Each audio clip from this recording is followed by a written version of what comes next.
That's what a sorcerer is. Just another branch of unity. Kind of. But more so than not. So he practiced what we practice. This is what he says. In the universe, there is an immeasurable, indescribable force, same word that Max Planck used, which shamans call intent. And absolutely everything that exists in the entire cosmos is attached to intent by a connecting link. He doesn't go on to say what that connecting link is. I'm pretty certain it's love. I think love is the connecting link to that intent. Everything in the universe has intention built into it. The acorn always becomes an oak tree. It's not confused. An acorn doesn't, grow up to be a tulip. A rose seed always becomes a rose bush. A baby wallaby, a big wallaby. Or a bigger wallaby. They're not that big. Intention is built into everything. At the moment of your conception, intention began to pull you forward, not push, pull you forward. It's a future pull. Your eye color was intended, your hair color, your relative height and size was intended from the moment of conception. Your aging and our ultimate physical death is all there by intention, pulling us forward.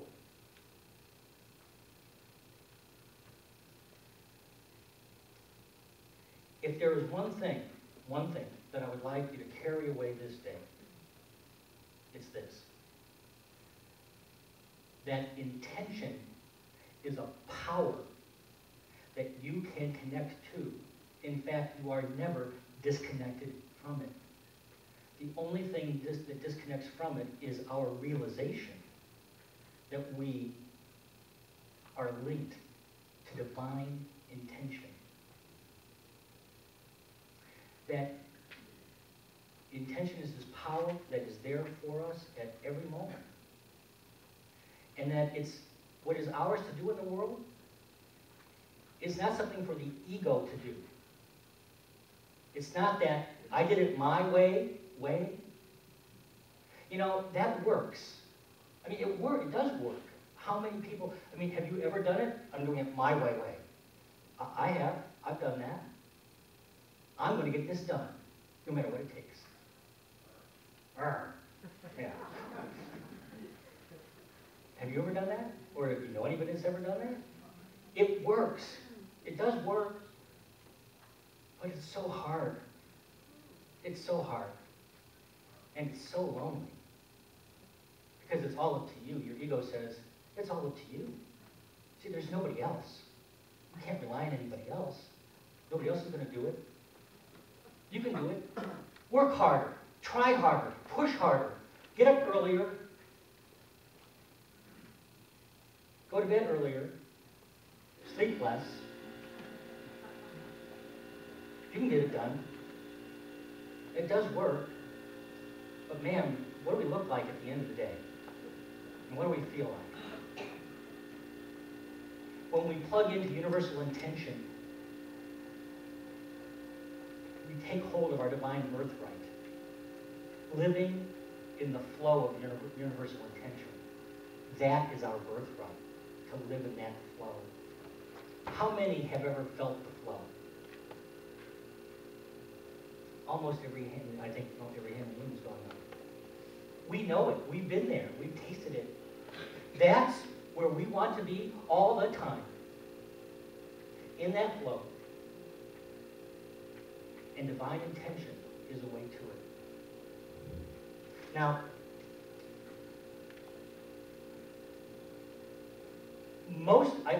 I believe by observation that most of the creatures in the world are always in touch with their intention. The lion doesn't doubt its lionness, right? The kangaroo doesn't doubt its kangaroo-ness. It's It does it, you know. Kangaroo, yep, no doubt. But we, for whatever reason, we were born connected, born knowing, born feeling the flow. But along the way, many of us, and I'm not going to say all of us, because not all of us are, but many of us become disconnected. I will tell you, I can be more connected more frequently.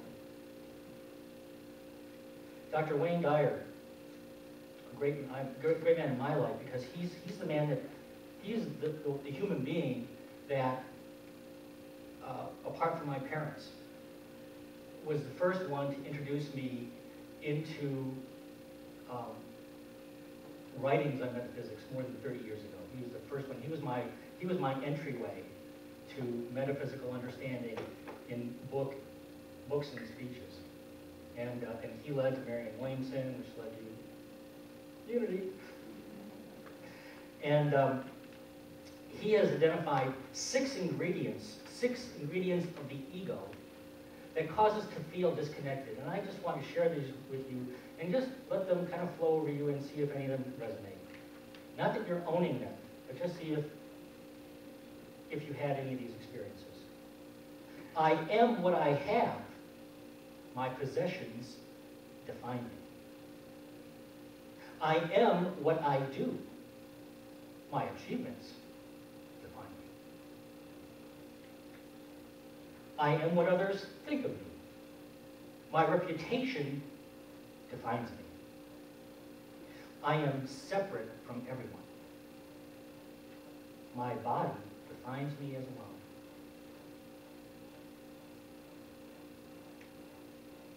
I am separate from all that is missing in my life. My life space is disconnected from my desires.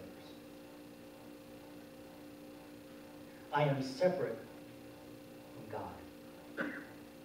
My life depends on God's assessment of my worthiness.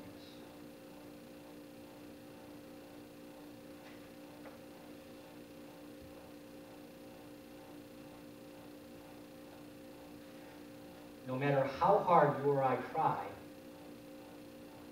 we can never, will never access universal intention through the ego, through any of those thoughts. When we are anchored in those thoughts, when we are mired in those thoughts, we cut ourselves off from that intention, from the flow, the very flow of life, from the very feeling of our hearts and our souls. And there's more than one way to transcend those ego thoughts. But it is my hope that what I believe is the easiest means to transcend those ego thoughts is a cornerstone of your life. And I came across one more statement from another one of my esteemed teachers, not physical, but through his writings. And he made his transition some decades ago. This is from the spiritual philosopher J. Krishnamurti. He writes, "To be empty, completely empty, is not a fearsome thing. It is absolutely essential for the mind to be unoccupied, to be empty, unenforced. For then only can it move into unknown depths. Only when the mind is empty can it move into unknown depths. Connecting to the field of universal intention is moving into the unknown depths."